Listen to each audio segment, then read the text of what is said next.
Remember to subscribe to our YouTube channel at NDN TV Nigeria. Click on the subscribe button and be the first to get notifications.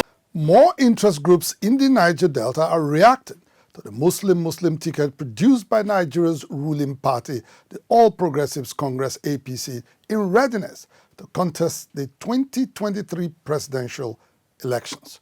While some groups reject the ticket as skewed in favor of a particular section of the country, others argue that the APC presidential ticket offers Nigerians a new deal in governance. Correspondent Chika Boduzie tells us more. Nigeria's ruling All Progressives Congress APC is undoubtedly a party to reckon with in the 2023 presidential election. The APC, which came to power in 2015, currently has 22 state governors, 209 members of the House of Representatives, and 62 senators. Consistent with its power rotation policy, the party recently nominated its national leader Asiwaju Bola Tinubu as flag bearer in the 2023 presidential election. According to the APC succession plan, incumbent President Muhammadu Buhari, a retired army general from the north, will hand over the leadership baton to Tinubu, who governed the southwestern state of Lagos between 1999 and 2007. This came as cheering news for proponents of power rotation between Nigeria's north and south, which has been the norm since the country's return to democratic rule in 1999. Public perception about the political correctness of the APC presidential ticket changed immediately. Kassim Shettima, a former governor of Borno State, was unveiled as Tinubu's running mate. Among those opposed to the choice of Tinubu and Shettima, both Muslims, are faith-based organizations in the country. They are deeply worried that a Muslim ticket does not reflect balance of power between two major religious groups in Nigeria.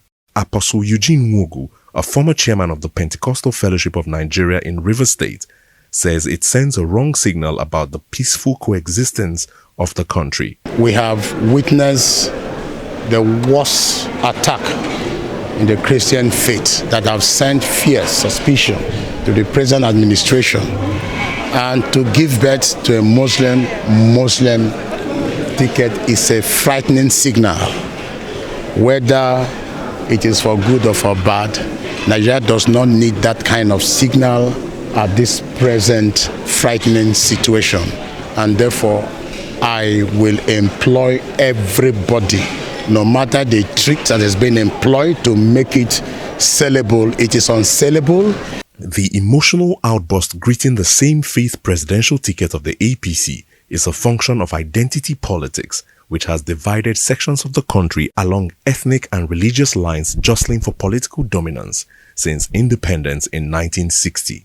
Tony Okocha, coordinator of the Bola Tinubu Vanguard in the South-South, says Nigerians must jettison primordial sentiments to move their country forward in 2023. Will the Muslim or Christian or Muslim thing be the solution to our problems? The answer is a zero, no. Our problem is leadership. And we need to have the leaders that have the zest, the leaders that have the capacity, capability, leaders that have the dominion to transform this country. It's not about sentiment. We're talking about who will bring Nigeria to speed where we should be in the Committee of Nations. However, Allen Nwogu, a Port Harcourt-based social commentator, insists that Nigeria is still at a political stage of maturity where power sharing among diverse groups is necessary to guarantee their peaceful coexistence. People cite the example of Abiola in 1993, but there was no Boko Haram then. There was no killing. Just within this quarter, over 3 priests have been killed within the Kaduna and Zamfara axis. Okay. Churches have been burnt. Ondo people were killed in church, over 40 people. So there's no way now that people will not give interpretations to any coloration that tends to tilt towards one particular religion. Not just the Muslims also. But if it was a Christian ticket, there will also be an uproar. Because we have been polarized deeply. What will meet the circumstances we found ourselves, use it to survive now. Tomorrow will take care of itself. For now, Muslim ticket, foul. Christian ticket, foul. You must balance between the two because already there's a gulf. In spite of disapprovals greeting the APC ticket in some quarters, Tony Okocha maintains that it was a political strategy devised by the party to ensure victory in the 2023 presidential election. The law says that Nigeria is a secular state. So I don't know about Muslim. What I know is that we have two capable hands in Tinubu and Shetima. Shetima is from Borno State. And Borno State is one of the states, one of the catchment areas of the APC. What we should be talking about is ideologies. It's not about religion. It's not about ethnicity. Again, Allen Nwungu disagrees, maintaining that political expediency informed the APC presidential ticket. If they pick a Christian, the likelihood of the so-called majority who are Muslims not voting for them is there. And that will swing it in favor of Atiku and PDP.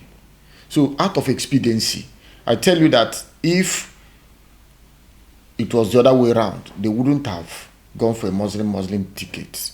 But it is a desperate move for survival. Advocates of rotational presidency in Nigeria are equally dissatisfied with the outcome of the National Convention of the People's Democratic Party, PDP, which produced former Vice President Atiku Abubakar as its presidential nominee for the second time in 2023. Their grouse with the PDP, Nigeria's main opposition party, is the nomination of Atiku, a northerner, to succeed outgoing President Buhari. For the opting time in Nigeria's checkered political history, the country is faced with a crisis of identity politics in 2023. In their reaction to this development, other politically neutral Nigerians have maintained that it will take continuous dialogue between rival interest groups to reach a compromise which Africa's biggest population needs now more than ever before to attain its national goal of unity in diversity. Inside the Niger Delta,